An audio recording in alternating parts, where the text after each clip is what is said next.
3 பேர் ஆக்சிடென்ட்ல time travel பண்ணி வேற ஒரு இடத்துக்கு போயிடுறாங்க. அவங்க ஏன் போனாங்க, எதுக்கு போனாங்கன்னு எதுவுமே புரியலங்க. அங்க போன பிறகுதான் அவங்களுக்கு ஒருத்தருக்கு ஒருத்தர் எப்படி ரிலேட்டட் அப்படின்னு சொல்லிட்டு தெரிஞ்சுக்கிறாங்க. அதை நம்ம தெரிஞ்சுக்கும் போது தாங்க செம்ம ஷாக்கா இருக்கும். அந்த அளவுக்கு தரமா இந்த படத்தை எடுத்திருப்பாங்க. இந்த படத்தோட பேரு என்டர் நோவேர். இது 2011ஆம் ஆண்டு ரிலீஸ் ஆன ஒரு படம். நீங்க என்னோட சேனலுக்கு புதுசா இருந்தா மறக்காம சேனலை சப்ஸ்கிரைப் பண்ணிக்கங்க. அப்படியே என்னோட வாய்ஸ் ஒர்க்காக ஒரு லைக் கொடுத்துருங்க. உங்களுக்கு எந்த மாதிரி ஜானர்ல படம் வேணும்ன்றத கமெண்ட் செக்ஷன்ல மறக்காம சொல்லுங்க. Hey guys, welcome to world cinema இன் தமிழ். நான் உங்கள் தமிழ் நண்பன். இப்போ வாங்க வீடியோக்குள்ள போலாம். படத்தோட ஓபனிங் சீன்லயே ஜோடின்னு ஒரு டீனேஜ் பொண்ணை காட்டுறாங்க. அவ கூடவே அவளோட பாய் ஃப்ரெண்ட் கெவினும் சேர்ந்து 2 பேரும் ஒரு சின்ன மினி மார்க்கெட்டுக்கு போறாங்க. உள்ள போன 2 பேரும் ஏதோ பொருள் தான் வாங்க போறாங்க பார்த்தா திடீர்னு அதுங்க வச்சிருந்த கன்னை எடுத்து அந்த கடையோட கேஷியர் கிட்ட காமிச்சு மிரட்டி கல்லால இருக்கிற பணத்தை எல்லாம் எடுக்க சொல்லி கேக்குறாங்க. இதுங்க 2 திருட்டு கொட்டு போல இருக்கு. பாவம் அந்த கேஷியருக்கும் என்ன பண்றது தெரியாம எல்லா பணத்தையும் எடுத்து கொடுத்துறாரு. அதை வாங்கிட்டு கெவினும் அந்த கடையை விட்டு வெளியே போறான். ஆனா அந்த ஜோடி இருக்கா பாத்தீங்களா, அந்த கேஷியர் பின்னாடி ஒரு சேஃப் இருக்கிறத பாத்துட்டு அதுல ஏதாவது பணம் இருக்கும்னு நினைச்சுக்கிட்டு அதை ஓபன் பண்ண சொல்லி அந்த கேஷியரை கேக்குறா. அதுக்கு ஆச்சரியப்படுற மாதிரி அந்த கேஷியர் ரொம்ப காமா அந்த பொண்ணை பார்த்து, நான் அதை திறப்பேன், ஆனா பிரச்சனை உனக்குதான் அப்படின்னு சொல்றான். இந்த பொண்ணு அந்த ஆளை மிரட்டின உடனே அந்த ஆள் அந்த பொண்ணை பார்த்து ஒரு வார்த்தை சொல்றாங்க, வாழ்க்கையில நீ என்னென்னமோ பண்ணிருக்கலாம், போய் இந்த சேஃபை திறக்க சொல்ற அப்படின்னு சொல்லும் போது அந்த பொண்ணு இன்னும் கோவமாகி கவுண்ட் டவுன் போடுற மாதிரி நம்பர்ஸை கவுண்ட் பண்ண ஆரம்பிக்கிறா. கொஞ்ச நேரத்திலே ஒரு கன் ஷாட் கேக்குது. ஜோடியும் கண்ணை மூடுறாங்க. அப்படியே ஸ்கிரீனும் பிளாங்க் ஆயிடுது. அந்த சீன் அப்படியே கட் ஆகி ஒரு காட்டை காட்டும் போது அதுல சமந்தான்ற ஒரு லேடி நடந்து போற மாதிரி நம்ம காட்டுறாங்க. அந்த லேடி எதையோ பார்த்து பயந்தா மாதிரி தான் நமக்கு தோணுது. அவ அந்த காட்டுக்குள்ள போயிட்டு இருக்கும்போது அங்க ஒரு சின்ன கேபினை பார்த்துட்டு அங்க ஏதாவது ஹெல்ப் கிடைக்குமான்னு நினைச்சுக்கிட்டு அந்த கேபினை நோக்கி நடந்து போறா. அந்த கேபினை ரீச் ஆன உடனே உள்ள போய் பார்க்கும்போது உள்ள எதுவும் பெருசா இல்லைங்க. ஒரு பழைய ரேடியோ இருக்கு, அது வேலை செய்யல. ஒரு பழைய பெட் இருக்கு, கூடவே ஒரு பிளாஸ்டிக் பேக்ல கொஞ்சோண்டு சாப்பாடு இருக்கு, அதையும் அவ சாப்பிடுறா. இதை அவ செஞ்சிட்டு இருக்கும்போது அந்த கேபினை நோக்கி ஒரு ஆளு கையில கோடாலியோட நடந்து வரத அவன் நோட் பண்ணிட்டு அவன் கிட்ட இருந்து தப்பிக்கிறதுக்காக ஒளிஞ்சுக்கிறா. அந்த ஆளு அந்த கேபின்குள்ள வராங்க.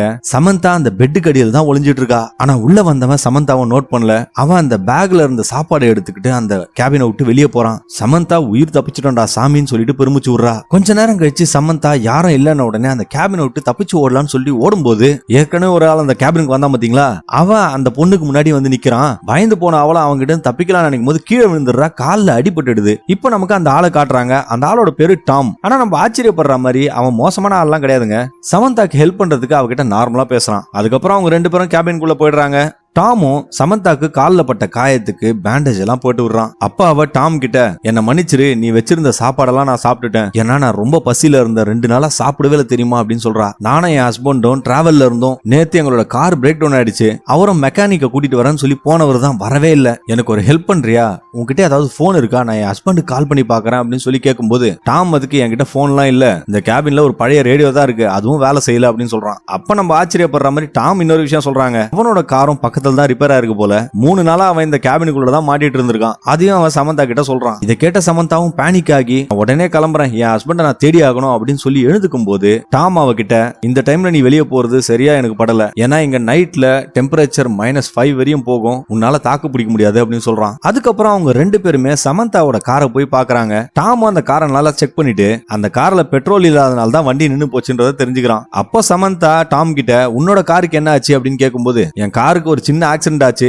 அதுல என் கால்ல கூட சின்ன காயம் பட்டுடுச்சுன்னு சொல்லிட்டு அந்த காயத்தையும் காட்டுறான். சமந்தாவும் அவளோட ஹஸ்பண்ட் ஆடமுக்கு ஒரு பேப்பர்ல ஒரு நோட் மாதிரி எழுதி அந்த கார்லயே வச்சுட்டு அவங்க 2 பேரும் மறுபடியும் அந்த கேபினுக்கு போறாங்க. உள்ள வந்த உடனே டாம் சமந்தாக்கு குடிக்கிறதுக்காக தண்ணி கொடுக்குறான். இந்த தண்ணி அவன் பக்கத்துல இருந்த ஒரு ஓடையில இருந்து எடுத்துட்டு வந்திருக்காங்க. ஆனா ரொம்ப ஸ்ட்ரேஞ்சா அவன் 2வது முறை அந்த தண்ணி எடுக்கிறதுக்காக அந்த ஓடைக்கு போனப்ப அந்த ஓடை அங்க இல்ல அப்படின்றத சமந்தா கிட்ட சொல்றான். அதுக்கப்புறம் அவன் சமந்தா கிட்ட, உன்னை ஏன் உன் ஹஸ்பண்ட் கார்ல விட்டு போனாரு அப்படின்னு கேட்கும்போது அவன், நான் பிரெக்னெண்டா இருக்கேன், என்ன நடக்க வேணாம்னு சொல்லிட்டு தான் அவர் போனாருன்னு சொல்றா. அதுக்கப்புறம் டாமோ, நான் கீழே படுத்துக்கிறேன், நீ பெட்ல படுத்துக்க அப்படின்னு சொல்லிட்டு கண்டிப்பா நாளைக்கு இந்த இடத்த விட்டு போயிடலாம் அப்படின்னு சொல்லிட்டு சமந்தாக்கு தைரியம் சொல்றான். சமந்தா தூங்கிட்டு இருக்கும்போது அவளுக்கு ஒரு நைட் மேர் வருதுங்க. அதுல அவளுக்கு பயங்கரமான வலி இருக்கு போல. அவ யாருக்கோ ஹெல்ப்புக்காக கால் பண்ண ட்ரை பண்ணிட்டு இருக்கா. தூக்கத்துல இருந்து கண்ணை முழிச்சு பார்த்தா டாம் அங்க இல்லீங்க. வீட்டுக்கு வெளியே எங்கனா இருப்பானான்னு சொல்லி பாக்குறதுக்காக ஜன்னல் வழியா பார்க்கும்போது யாருன்னே தெரியாத ஒரு பொண்ணு அந்த வீட்டு வாசல்ல மயக்கமா கிடக்குறா. அவளும் அந்த பொண்ணை இழுத்துக்கிட்டு அந்த கேபினுக்குள்ள வராங்க. இன்னொரு பக்கம் டாம் அவனோட ஆக்சிடென்ட் ஆன கார்ல இருந்து பெட்ரோல் எடுத்து சமந்தாவோட காருக்கு போடுறதுக்காக ட்ரை பண்ணிட்டு இருக்கான். கொஞ்ச நேரம் கழிச்சு அந்த மயக்கத்துல இருந்த பொண்ணு கண்ணை முழிச்சு எழுந்துக்கும் போதுதான் படத்தோட ஆரம்பத்துல நம்ம ஜோடி அப்படின்ற ஒரு பொண்ணை பார்த்தோம் பாத்தீங்களா, இந்த பொண்ணு தான் அவனு நமக்கு தெரிய வருது. ஆனா இவ எப்படி இங்க வந்தான்றது நமக்கு தெரியல. அவளுக்கும் அவ எப்படி இங்க வந்தான்றது தெரியாம முழிச்சிட்டு இருக்கா. அப்போ சமந்தா அந்த பொண்ணு கிட்ட, நீ வீட்டுக்கு வெளியே மயக்கமா கிடந்த, நான் தான் உன்னை உள்ள எடுத்துட்டு வந்தேன் அப்படின்னு சொல்றா. ஜோடிக்கு ஒண்ணுமே புரியாம ஒரு கட்டையை எடுத்துக்கிட்டு சமந்தாவை பார்த்து கெவின் எங்க அப்படின்னு சொல்லிட்டு மிரட்டி கேள்வி கேக்குறாங்க. சமந்தாவும் என்னது கெவினா, யார் அது அப்படின்னு சொல்லி கேட்டுட்டு இருக்கும்போது ஒன்னும் புரியாத ஜோடியும் அந்த கேபினை விட்டு வெளியே போறா. இன்னொரு சீன்ல டாம் அந்த கார்ல இருந்து பெட்ரோல 2 பக்கெட்ல தூக்கிட்டு வந்துட்டு இருக்கும்போது தூரத்துல ஏதோ ஒரு கன் ஷாட் சத்தம் கேக்குதுங்க. பயந்து போய் இவனும் கீழே விழுந்துறான். அந்த பக்கெட்ல இருந்த பெட்ரோல் எல்லாம் கீழே கொட்டிடுது. கொஞ்ச நேரத்துல இன்னொரு கன் ஷாட் சத்தம் கேக்குது. இதை கேட்ட டாமும் யாராவது இருக்கீங்களா அப்படின்னு சொல்லிட்டு கத்தி கூப்பிட்டு பாக்குறான். ஆனா யாரும் பதில் சொல்ற மாதிரி தெரியல. இப்போ ஜோடி மறுபடியும் அந்த கேபினுக்குள்ள வரா. வந்தவளுக்கு அங்க போனும் இல்ல பாத்ரூமும் இல்லன்னு தெரிஞ்ச உடனே செம்ம கடுப்பா வரா. அவ என்ன நினைச்சுக்கிறானா, இது சமந்தாவோட வீடுன்னு, அவ ஒரு காட்டுவாசி மாதிரி வாழறானோ நினைச்சுக்கிறா. ஆனா சமந்தா திட்டவட்டமா சொல்லிடுறாங்க, அவளோட ஹஸ்பண்ட் காணாம போனதுனால தான் வேற வழி இல்லாம இவ இங்க வந்தான்றத சொல்றா. கொஞ்ச நேரம் கழிச்சு டாமோ அந்த கேபினுக்குள்ள வந்து பார்க்கும்போது புதுசா ஒரு பொண்ணு இருக்கிறத பார்த்து அவன் ரொம்ப ஆச்சரியமாயிடுறான். ஜோடியும் தன்னை இன்ட்ரோடியூஸ் பண்ணிக்கிறா. உடனே அவனும் ஜோடி கிட்ட அவளோட கதையை பத்தி கேட்கும்போது அவ டெட்ராய்ட் அப்படின்ற இடத்துல இருந்து வரதாகவும் அவ பாய் ஃப்ரெண்ட் கூட ஒரு சண்டையை போட்டுட்டு வந்ததாகவும் சொல்றா. கார்ல வந்துட்டு இருக்கும்போது நடு ரோட்ல தன்னை இறக்கி விட்டுட்டு அவ பாய் ஃப்ரெண்ட் போயிட்டதா அவ சொல்றா. சரி, இப்ப வேற வழி இல்லாதனால டாம் ஜோடியும் இந்த கேபினுக்குள்ளேயே தங்கிக்க சொல்றான். அன்னைக்கு ராத்திரி ஜோடி தூங்கிட்டு இருக்கும்போது அவளுக்கு ஒரு நைட் மேர் வருது. அதுல யாரோ சில பேரு இவ கையெல்லாம் கட்டி போட்டு உடம்புக்குள்ள ஏதோ மருந்தை இன்ஜெக்ட் பண்ற மாதிரி அவளுக்கு கனவு வருது. அடுத்த நாள் காலையில ஜோடியும் சமந்தாவும் ஒரு ஃப்ரெண்ட்லி சாட்ல ஈடுபடுறாங்க. 2 பேரும் ஒருத்தர் பத்தி ஒருத்தர் பேச ஆரம்பிக்கிறாங்க. ஆனா அவங்களோட கான்வர்சேஷன் ரொம்ப நேரம் நிலைக்கலங்க. எப்போனா ஜோடி விஸ்கான்சன் அப்படின்ற இடத்துல இருக்கிறதா நம்பிட்டு இருக்கா. ஆனா சமந்தா நம்ம நியூ ஹாம்ஷர் அப்படின்ற இடத்துல இருக்கிறதா சொல்றா. இதனாலேயே இவங்க 2 பேருக்குள்ள ஒரு ஆர்குமெண்ட் வருது. இன்னொரு பக்கம் நமக்கு டாம காட்டும் போது அவன் அந்த காட்டுக்குள்ள நடந்து போயிட்டு மரங்கள் எல்லாம் மார்க்ஸ போட்டு போறான். எதுக்குன்னா எவ்வளவு தூரம் நடந்தோம் அப்படின்றத ஞாபகம் வச்சுக்கிறதுக்காக. ஆனா இப்பதாங்க ஒரு அமானுஷமான விஷயம் நடக்குது. அவன் என்னதான் நேர்கோட்ல நடந்து போனாலும் சுத்தி சுத்தி அவன் அந்த கேபினையே தான் சுத்திட்டு இருக்கான். ரொம்ப தூரம் எல்லாம் போன மாதிரி அவனுக்கு தெரியல. மறுபடியும் அவன் அந்த கேபினை கிட்ட வந்த உடனே ஜோடி டாம் கிட்ட, இந்த சமந்தா பைத்தியம் போல இருக்கு, நம்ம என்ன நியூ ஹாம்ஷர்ல இருக்கோம்னு சொல்றா அப்படின்னு சொல்லிட்டு இருக்காங்க. இதை கேட்டு ஷாக் ஆன டாமும் அதை பத்தி சமந்தா கிட்ட பேசுறதுக்காக வேகமா நடந்து போறான். இப்போ இவங்க 3 பேருக்குள்ளேயும் ஒரு பேச்சுவார்த்தை நடக்குது. எதை பத்தினா இவங்க இருக்கிறாங்க பாத்தீங்களா அந்த இடத்த பத்தி. ஆனா நிலைமை இன்னும் மோசமாகுதுங்க. எப்போனா டாம் அவங்க இருக்கிற இடத்த சவுத் டெக்கோட்டா அப்படின்ற இடத்த சொல்றான். இப்போ 3 பேருமே வேற வேற இடத்த பத்தி சொல்றாங்க. மேட்டர் என்னன்னா 3 பேருக்கும் கான்பிடண்டா தெரியும் அவங்க எங்க எங்க இருந்தாங்கன்னு. ஆனா இப்போ எங்க இருக்கிறாங்கன்றதா அவங்களுக்கு தெரியல. இப்போ டாம் இந்த இடத்த பத்தி ஒரு சீரியஸான விஷயம் இருக்குன்றத தெரிஞ்சுக்கிட்டு அந்த 2 பொண்ணுங்க கிட்டயும், நீங்க சொன்ன இடத்துல தான் இருந்தீங்கன்னு உங்களுக்கு கான்பிடண்டா தெரியுமா அப்படின்னு கேட்கும்போது அவங்களும் ஆமான்னு தலையாட்டுறாங்க. கொஞ்ச நேரம் கழிச்சு இதை பத்தி எல்லாம் ஆர்கியூ பண்ணி ஒன்னும் பிரோஜனம் இல்லைன்னு புரிஞ்சுக்கிட்டு டாம் என்ன சொல்றான்னா, அந்த 2 பொண்ணுங்க கிட்டயும், இந்த இடத்த விட்டு நம்ம சீக்கிரம் கிளம்பி ஆகணும், நம்மளுக்கு சாப்பாடு தண்ணி எதுவும் கிடையாது, இப்படியே இருந்தா நம்ம பட்னி கடந்து சாக வேண்டியதான் அப்படின்னு சொல்றான். நாளை காலையில நம்ம 3 பேருமே தனித்தனியா நடந்து போவோம், நம்மளால முடிஞ்ச தூரம் நடந்து போவோம், என்ன கிடைக்குதுன்னு பாப்போம்னு சொல்றான். அதுக்கு அந்த 2 பொண்ணுங்களும் அக்ரி பண்ணிக்கிறாங்க. அன்னைக்கு ராத்திரி தூங்கும்போது டாமுக்கு ஒரு நைட் மேர் வருது. அதுல ஏதோ கன் இருக்கிற மாதிரி அவனுக்கு தெரியுது. அடுத்த சீன்ல காலையில ஆயிடுதுங்க. 3 பேரும் சீக்கிரமா இருந்து அந்த கேபினை விட்டு நடந்து போக ஆரம்பிக்கிறாங்க. நடந்து போயிட்டு இருக்கும்போது சமந்தாவும் ஜோடியும் மறுபடியும் ஒரு கான்வர்சேஷன்ல ஈடுபடுறாங்க. அப்ப ஜோடி தன்னோட அம்மாவை பத்தி சொல்ல ஆரம்பிக்கிறா. அவ பிறந்த அந்த நாள்லயே அவங்க அம்மா இறந்து போயிட்டு இருக்காங்க. அவளோட தாத்தா பாட்டி கிட்ட தான் இவ வளர்ந்துருக்கா போல. 3 பேரும் நடந்து போயிட்டு இருக்கும்போது திடீர்னு ஜோடி தடிக்கு கீழே விழுந்துடுறாங்க.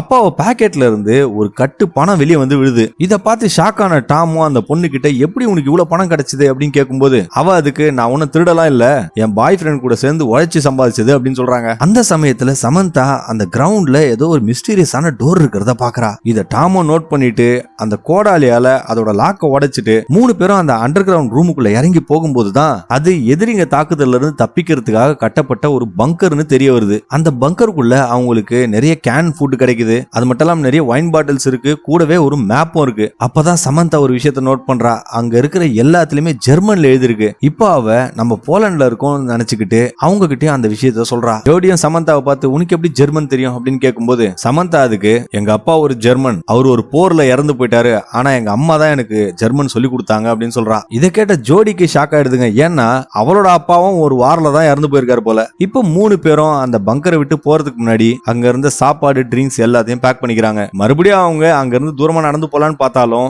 எதிர்பாராத விதமா அவங்க அந்த கேபினுக்கே தான் வந்து சேர்றாங்க. இப்போ அவங்களுக்கு சத்தியமா எதுவுமே புரியலங்க. அவங்களுக்கு நல்லா தெரியும் அவங்க அந்த கேபினை விட்டு ரொம்ப தூரம் நடந்து போனாங்கன்றது. ஆனாலும் எப்படின்னு தெரியல, திருப்பியும் அதே கேபினுக்கு முன்னாடி தான் அவங்க வந்து நிக்கிறாங்க. அன்னைக்கு சாயங்காலம் அவங்க எல்லாரும் டின்னர் சாப்பிட்டுட்டு இருக்கும்போது டாம் ஜோடி கிட்ட காணாம போனா கூட என்ன தேடி வர்றதுக்கு யாருமே கிடையாது அப்படின்னு சொல்றான். இப்ப அவன் தன்னை பத்தி சொல்றாங்க. அவங்க அம்மாவுக்கு ஏதோ மரண தண்டனை கொடுத்து அதுல இறந்துட்டாங்க போல. அவன் அந்த சவுத் டெக்கோடா ஆர்ஃபனேஜ்ல தான் வளர்ந்துருக்கான் போல. கொஞ்ச நேரம் கழிச்சு சமந்தா ஜோடி கிட்ட, நீ அந்த பண்டில் ஆஃப் மணி வச்சிருந்த பத்தியா, அதை கொஞ்சம் காட்ட, நான் அவளை பணம் பார்த்ததே கிடையாது அப்படின்னு சொல்லி கேக்குறா. ஜோடியும் அந்த பணக்கட்டை எடுத்து சமந்தா கிட்ட கொடுத்துட்டு அந்த பணம் எப்படி வந்துச்சுன்றத உண்மையா சொல்றாங்க. அவளும் அவளோட பாய் ஃப்ரெண்டும் சேர்ந்து இந்த கேஸ் ஸ்டேஷன் நிறைய கடைகளை திருடுவோம்னு சொன்ன உடனே அதை கேட்டு சமந்தாவும் ஷாக் ஆயிடுறா. அவ பண்ற விஷயத்த ஜஸ்டிஃபை பண்ண மாதிரி, நான் ஒண்ணுமே இல்லாம தான் வளர்ந்தேன், எனக்கு படிப்பறிவும் கிடையாது, எப்படி வேணாலும் வாழலான்றது தான் என்னோட பிலாசபி, அதனாலதான் நான் திருடுறேன்னு சொல்லி ரொம்ப கௌரவமா பேசுறா. ஆனா அந்த பணத்தை பார்த்துட்டு சமந்தா சிரிச்சுக்கிட்டு, இது என்ன உண்மையான பணமா, ஜோக் பண்றியா, இதுல பாரு 1984 போட்டிருக்கு,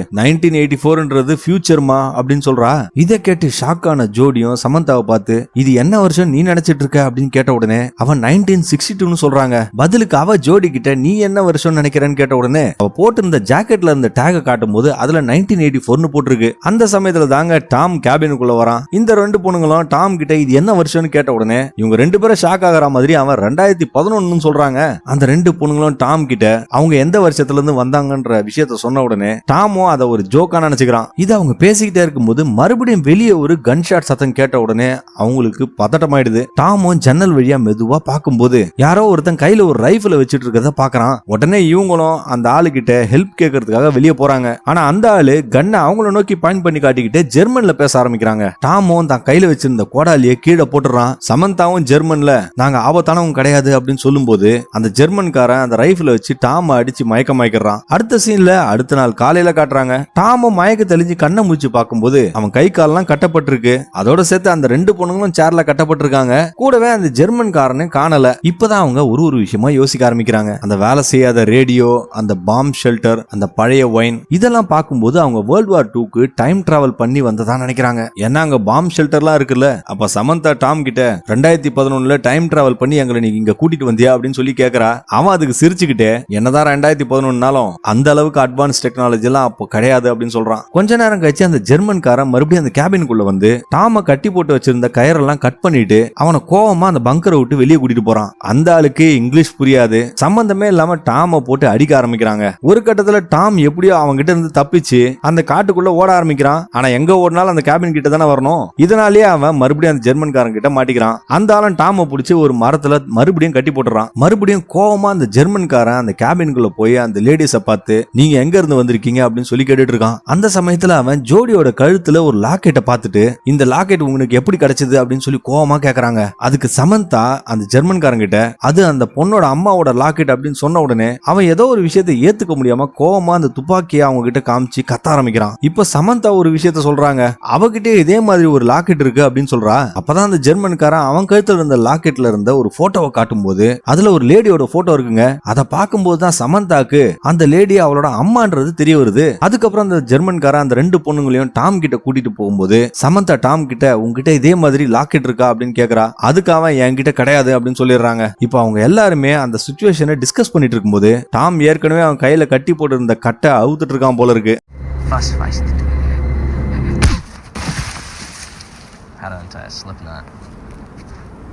அந்த சீனை கட் பண்ணி மறுபடியும் கேபினை காட்டுறாங்க. அந்த ஜெர்மன்காரன் மயக்கமா கிடக்குறான். அவனை இவங்க 3 பேரும் கட்டி போட்டு வச்சிருக்காங்க. சமந்தாவும் அந்த லாக்கெட்ல இருந்த லேடி தன்னோட அம்மான்ற ஒரு ஷாக்கிங்கான விஷயத்த அவங்க 2 பேர்கிட்டே சொல்றா. பதிலுக்கு ஜோடி அந்த லேடிய தன்னோட பாட்டின்னு சொல்றாங்க. அது மட்டும் இல்லாம சமந்தா தன்னோட அப்பா பேரு ஹான்ஸ் நியூமன் அப்படின்னு சொல்றா. அவங்க கட்டி போட்டிருக்காங்க பாத்தீங்களா ஒரு ஜெர்மன்காரன். அவன் டாக்குமெண்ட்டை பார்க்கும்போது தான் தெரியுது அவனோட பேரு ஹான்ஸ் நியூமன்றது. சமந்தாவும் ஜோடி கிட்ட உன்னோட பிறந்த நாள் எப்போன்னு கேட்கும்போது அவ அதுக்கு நவம்பர் 11, 1962 சொல்றா. அந்த டேட் தாங்க சமந்தாவோட வயித்துல இருந்த குழந்தைக்கு ஹாஸ்பிட்டல்ல டேட் கொடுத்திருக்காங்க. அதுக்கப்புறம் சமந்தா ஜோடி கிட்ட, உன்னோட அப்பா பேரு ஆடமான்னு கேட்ட உடனே ஆமான்னு தலையாடுறாங்க. இப்போ அந்த கேபினே சைலண்ட் ஆயிடுது. எல்லா உண்மையும் வெளியே வந்துருது. சமந்தா தாங்க ஜோடியோட அம்மா. அது மட்டும் இல்லாம சமந்தாவோட ஹஸ்பண்ட் இந்த வார்ல சாக போறான்னு தெரிஞ்சு பதட்டமாகி அந்த கேபினை விட்டு அழுதுகிட்டே போறா. அவ போனதுக்கு அப்புறம் டாம் இன்னொரு குண்டை போடுறாங்க.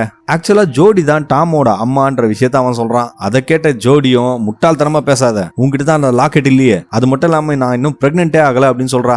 அதுக்கு டாம் ஜோடியை பார்த்து என்கிட்ட லாக்கெட் இருக்கு, ஆனா வீட்டுல இருக்கு, நான் எடுத்துட்டு வரலன்னு சொல்றான். இப்பதாங்க அவன் ஒரு உண்மையை சொல்றான். அவனோட அம்மா இந்த கேஸ் ஸ்டேஷன் கடைகள் எல்லாம் திருடி கடைக்காரனை வேற சுட்டு கொன்னு தன்னோட அப்பா கெவினியும் கொன்னு இருக்கா. இதனால அவளுக்கு மரண தண்டனை கிடைச்சு அவளுக்கு ஜெயில அந்த தண்டனையை நிறைவேற்றிருக்காங்க. இந்த மோசமான உண்மையை தெரிஞ்சுக்கிட்ட உடனே ஜோடியும் மனசு உடைஞ்சு போய் அந்த கேபினை விட்டு வெளியே போறா. இப்ப இந்த ரெண்டு லேடிஸுமே அந்த காட்டுக்குள்ள நின்னுட்டு இருக்கும்போது சமந்தா குழந்தை பிறக்கும் போது அவ இறந்து போயிடுவான்னு நினைச்சு ரொம்ப வருத்தப்பட்டு இருக்கா. ஏன்னா ஜோடியோட அம்மா தான் பிறந்த உடனே இறந்து போயிட்டாங்களே. அப்புறம் அவ ஜோடி கிட்ட ஆடமுக்கு என்ன ஆச்சு அப்படின்னு கேட்கும்போது அந்த பொண்ணு அதுக்கு அவர் வியட்நாம் வார்ல சண்டை போட்டு இறந்துருவாரு, இதனாலதான் நான் அனாதையாகி உங்க அப்பா அம்மா கிட்ட நான் வளர்ந்தேன் அப்படின்னு சொல்றா. அதோட அவளோட தாத்தா பாட்டி அவ்வளவு நல்லவங்க கிடையாது, அவளை சின்ன வயசுல ரொம்ப அபியூஸ் பண்ணிருக்காங்க போல. அதுல ஏற்பட்ட காயங்களை சமந்தா கிட்ட காட்டின உடனே சமந்தாவும் அதை பார்த்துட்டு குற்ற உணர்ச்சியில அழுதுட்டு இருக்கா. அதுக்கப்புறம் சமந்தா கேபினுக்கு வந்து அந்த ஜெர்மன்காரன் அதாவது சமந்தாவோட அப்பா கிட்ட எல்லா விஷயத்தையும் டீட்டெயிலா எக்ஸ்பிளைன் பண்றா. சொல்லிட்டு அவனை கட்ட அவுத்து விடலாம் நினைக்கும் போது அவனை அவுத்து மட்டும் விட்டுறாதான் அவன் டேஞ்சரஸான ஆளுன்னு சொன்ன உடனே சமந்தா அதுக்கு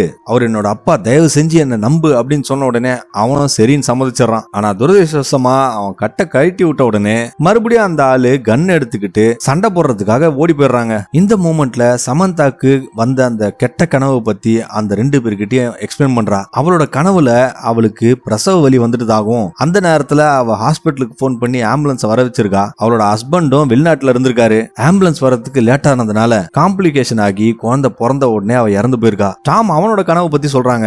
யாரோ ஒரு பாதிரியார் இவனை அபியூஸ் பண்ணிருக்கான் போல. டாமும் அந்த பாதிரியார சுட்டு கொண்டுட்டு தண்ணியும் சுட்டுக்கிட்டு அவனும் இறந்து போயிருக்கான். ஜோடியோட கனவுல அவளுக்கு யாரோ மருந்து போடுற மாதிரி வந்ததுல அது வேற ஒண்ணும் கிடையாதுங்க. அவ பண்ண தப்புக்கெல்லாம் மரண தண்டனை கிடைச்சு ஜெயில அவளுக்கு விஷ ஊசி போட்டிருக்காங்க. இப்போ டாம் அந்த ரெண்டு பேர்கிட்ட என்ன சொல்றான்னா, எப்படிதான் இருந்தாலும் இதெல்லாம் இன்னும் நடக்கல, சோ இதெல்லாம் தடுக்கிறதுக்கு நமக்கு ஒரு வாய்ப்பு இருக்கு அப்படின்னு சொல்றான். சோ இந்த எல்லா செயின் ஆஃப் ஈவென்ட்ஸும் ஆன்ஸோட மரணத்துல இருந்தா வரப்போகுதுன்னு தெரிஞ்சுக்கிட்டு அவன் சாகாம இருக்கிறத தடுக்கிறதுக்கு அவங்க முடிவு பண்றாங்க. இப்போ அவனை கண்டுபிடிக்கிறதுக்காக அவங்க ஏற்கனவே பார்த்தாங்க பாத்தீங்களா ஒரு பாம் ஷெல்டர், அங்க போலான்னு யோசிச்ச உடனே சமந்தா அவங்க ரெண்டு பேர்கிட்டயும் தன்னோட அப்பா ஒரு ஏர் ஸ்ட்ரைக்ல தான் இறந்து போனாரு, இந்த மேப்பை பார்க்கும்போது அந்த ஏர் ஸ்ட்ரைக் இங்க தான் நடந்தது, அதுவும் இன்னைக்கு தான் நடந்தது அப்படின்னு சொல்றாங்க. இப்போ டாம் ஒரு தியரி சொல்றாங்க. ஒருவேளை உங்க அப்பா ஹான்ஸ் சாகாம இருந்தா அவர் இன்னொரு கல்யாணம் பண்ணாம இருப்பாரு, உன்னை பிரசவத்துக்கு உங்க அம்மா ஹாஸ்பிட்டலுக்கு கூட்டிட்டு போயிருப்பாங்க, நீ சேஃபா இருந்திருக்கலாம் அப்படின்னு சொல்றான். நீ உயிரோட இருந்தீனா ஜோடி கிரிமினலா வளர்ந்திருக்க மாட்டா, அவ ஒரு நல்ல பொண்ணதான் வளர்ந்திருப்பா, நானும் ஜோடி கூட தான் வளர்ந்திருப்பேன் அப்படின்னு சொல்றாங்க. இப்போ அந்த குரூப் அந்த ஏர் ஸ்ட்ரைக் நடக்கிறதுக்கு முன்னாடி ஹான்ஸை எப்படியாவது அந்த பாம் ஷெல்டர் கூட்டிட்டு வந்துடலாம்னு பிளான் போடுறாங்க.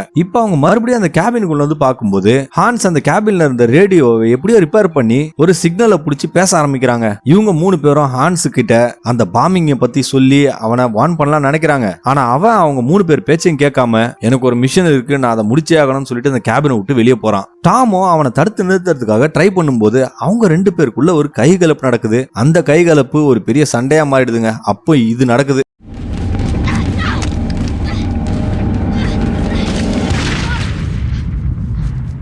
இத பார்த்த ஹான்ஸும் பதறி போய் அங்க இருந்து ஓடிடுறான். இவங்க ரெண்டு பேரும் அடிப்பட்ட ஜோடியை தூக்கிட்டு அந்த கேபினுக்கு வெளியே வந்து படுக்க வைக்கிறாங்க. இப்போ டாம் பேனிக் ஆக ஆரம்பிக்கிறாங்க. ஏன்னா ஜோடி மட்டும் இறந்து போனானா அவன் இந்த உலகத்துல பிறந்திருக்கவே முடியாது. இதனால அவன் சமந்தா கிட்ட ஜோடியோட காயத்துல ரத்தம் போகாம பாத்துக்க சொல்லிட்டு ஹான்ஸை துரத்திக்கிட்டு ஓடுறாங்க. சமந்தாவும் ஜோடியோட காயத்தை அழுத்தி மூடுறதுக்காக எவ்வளவு ட்ரை பண்ணிட்டு இருக்கா. இப்போ ஓடி போன டாம் எப்படியோ ஒரு கட்டத்துல ஹான்ஸை புடிச்சிடுறான். ஆனா அந்த ஹான்ஸ் இருக்கான் பாத்தீங்களா, மறுபடியும் டாம் அட்டாக் பண்ண ஆரம்பிக்கிறாங்க. மறுபடியும் அவங்களுக்குள்ள ஒரு பெரிய சண்டை நடக்குது. அதுல டாம அடிச்சு போட்டு ஹான்ஸ் எதிர் திசையை நோக்கி ஓட ஆரம்பிக்கிறான். ஆனா டாமுக்கு ஒரு உண்மை தெரியுங்க, அவங்க எங்க தான் ஓடினாலும் மறுபடியும் அவங்க அந்த கேபினுக்கு தான் வந்தாகணும்ன்றது. சோ அவன் மறுபடியும் கேபினுக்கு போறான். இப்போ டாமும் ஹான்ஸும் மறுபடியும் அந்த கேபின்ல மீட் பண்றாங்க. ஜோடியும் ஒரு பக்கம் உயிருக்காக போராடிட்டு இருக்கா. இப்போ ஹான்ஸ் டாம பார்த்து சுட ஆரம்பிக்கிறாங்க. ஆனா டாம் கொஞ்சம் கொஞ்சமா அப்படியே காத்துல கலக்க ஆரம்பிக்கிறான். ஜோடி தன்னோட கடைசி மூச்சை விடும்போது டாம் அப்படியே காத்துல கரைஞ்சு போயிடுறாங்க. உயிரோட இல்லைன்னா டாம் பிறந்தே இருக்க மாட்டால, அதனாலதான் போல. இத பார்த்து செம்ம கடுப்பான சமந்தாவும் ஹான்ஸ் நோக்கி கோவமா போயிட்டு எல்லாத்துக்கும் காரணம் நீதான் சொல்லிட்டு பயங்கரமா திட்டிட்டு இருக்கா. நேரமும் வேகமா போயிட்டு இருக்கு. நிறைய ஃபைட்டர் ஜெட்ஸ் அந்த இடத்த வட்டம் போட ஆரம்பிக்குது. இப்ப சமந்தா தன்னோட அப்பாவை பார்த்து உன் உயிரையாவது காப்பாத்திக்க, உனக்காக கிடையாது உன்னோட சந்ததிகளுக்காக அப்படின்னு சொல்றா. இப்பதாங்க அவன் எல்லா உண்மையுமே உணர்றான். ரெண்டு பேரும் அங்க இருந்து தப்பிச்சு ஓடலான்னு ஓடிட்டு இருக்கும்போது அவங்கள சுத்தி நிறைய மிசைல்ஸ் விழுந்து வெடிக்க ஆரம்பிக்குது. இந்த அதிர்ச்சியில சமந்தா தடுக்கி விழுந்து பக்கத்துல இருந்த ஒரு கல்லுல தலையில அடிபட்டு மயக்கமாயிடுறா. ஹான்ஸ் சமந்தாவை கூட்டிக்கிட்டு அந்த பங்கர் பங்கருக்குள்ள போய் கரெக்டா ஒரு பாம் வந்து விழும்போது அந்த ஆள் அந்த பங்கர் டோரை சரியான நேரத்துல மூடிடுறான். நிறைய மிசைல்ஸ் தொடர்ந்து விழ ஆரம்பிக்குது. ஹான்ஸ் சமந்தாவை பார்க்கும்போது அவ கொஞ்சம் கொஞ்சமா பிளிக்கர் ஆகி அப்படியே காணாம போயிடுறாங்க. அவளோட இந்த உலகத்துல இருந்த எக்ஸிஸ்டன்ஸும் இல்லாம போயிடுது. இன்னொரு பக்கம் ஜோடியோட டெட் பாடியும் அப்படியே காத்துல கரைய ஆரம்பிக்குது. அந்த சமயத்துல ஹான்ஸ் தன்னோட லாக்கெட்ல இருந்த தன்னோட மனைவி போட்டோவை கடைசியா பாக்குறான். ஒரு பெரிய மிசைல் வந்து அந்த பங்கர்ல விழுந்து அந்த பங்கரே அப்படியே வெடிச்சு சதறுதுங்க. இப்ப டைம் மறுபடியும் ரீசெட் ஆக ஆரம்பிக்குது. நடந்த எல்லா விஷயமும் அப்படியே ரிவர்ஸ்ல போகுது. இப்ப அந்த சீன் கட் ஆகி 1985 காட்டுறாங்க. ஜோடி அந்த திருடனா பாத்தீங்களா அதே கடையில நின்னுட்டு இருக்கா. ஆனா அவ நம்ம படத்தோட ஆரம்பத்துல பார்த்த மாதிரி இல்லைங்க, ரொம்ப டீசென்டா இருக்கா. அவ அந்த கடையில இருந்து சில பொருட்களை வாங்கிட்டு காசை கொடுத்துட்டு வெளியே போகும்போது அவளோட பாய் ஃப்ரெண்ட் கெவின் வராங்க. ஆனா கார்ல அவன் கூட இன்னொரு பொண்ணு இருக்கா. அதுக்கப்புறம் அந்த கப்பல் 2 பேரும் அந்த கடைக்குள்ள வந்து நம்ம ஃபர்ஸ்ட் சீன்ல பார்த்த மாதிரியே ஒரு கன் எடுத்துட்டு வந்து அந்த கேஷியரை மிரட்ட ஆரம்பிக்கிறாங்க. அந்த கேஷியரும் கல்லால இருக்கிற காசு எடுத்து கெவின் கிட்ட கொடுத்துறான். ஆனா அந்த பொண்ணு அந்த சேஃபை ஓபன் பண்ண சொல்லி கேக்குறா. நம்ம முதல்ல பார்த்த மாதிரியே அந்த சீன் நடக்குதுங்க. அந்த கேஷியர் அந்த பொண்ணு கிட்ட நான் ஓபன் பண்ணுவேன், ஆனா விளைவுகளை நீ தான் சந்திக்கணும் அப்படின்னு சொல்றான். கரெக்டா அப்படியே சீன் கட் ஆகி ஒரு கன் ஷாட் சத்தம் கேக்குது. படத்தையும் அங்கேயே முடிக்கிறாங்க. ஓகே ஃப்ரெண்ட்ஸ், வீடியோ முடிஞ்சு போச்சு. இந்த படத்தை பத்தி நீங்க என்ன நினைச்சீங்கன்றத கமெண்ட் செக்ஷன்ல மறக்காம சொல்லிடுங்க. என்னோட வாய்ஸ் ஒரு பிடிச்சிருந்தா கண்டிப்பா இந்த வீடியோக்கு ஒரு லைக் போட்டுட்டு இந்த வீடியோ உங்க ஃப்ரெண்ட்ஸ் அண்ட் ஃபேமிலி கூட ஷேர் பண்ணுங்க. மீண்டும் இதே போல ஒரு டிஃபரெண்டான படத்தோட உங்களுக்கு கூடிய சந்திக்கிறேன். அதுவரை உங்களிடமிருந்து விடைபெறுவது உங்களுக்காக மட்டும் வித்தியாசமான படங்களை கொண்டு வர நான் உங்கள் தமிழ் நண்பன். வீடியோ பார்த்ததற்கு மிக்க நன்றி.